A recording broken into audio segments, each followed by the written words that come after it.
ہم نے علماء ماوراء النہر کا ایک عجیب عمل دیکھا. جس گھر میں جائیں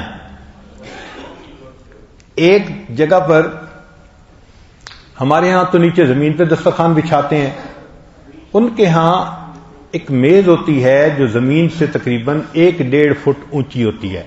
اگر آپ زمین پہ بیٹھیں تو کھانا بالکل نیچے نہیں ہوتا، کھانا یہاں آ جاتا ہے، پلیٹ قریب آ جاتی ہے، انسان آسانی سے کھانا کھا لیتا. اس کے اوپر وہ دسترخوان لگاتے ہیں. ایک فائدہ بھی ہے کہ کھانا پاؤں سے نیچے نہیں ہوتا، ورنہ تو کئی دفعہ بیٹھنے کی جگہ اونچی ہوتی ہے اور کھانے کی جگہ نیچے ہوتی ہے، یہ بھی کھانے کی بے ادبی ہے.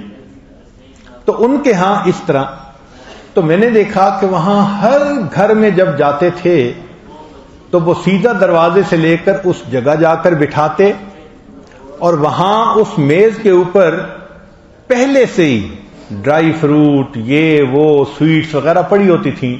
وہ جا کر صرف اس کے اوپر جو ایک جالی دار کپڑا ہوتا تھا نا، اس کو اٹھا لیتے تھے اور کہتے تھے جی شروع فرما دیں. تو میں نے انہیں کہا کہ یہ کیا عادت ہے؟ تو ایک عالم نے بتایا کہ ہم نے یہ حدیث مبارکہ پڑھی کہ جب تک دسترخوان بچھا رہتا ہے فرشتے اس گھر کے لیے رحمت کی دعا کرتے ہیں، ہم 24 گھنٹے اس کو بچھا کے رکھتے ہیں.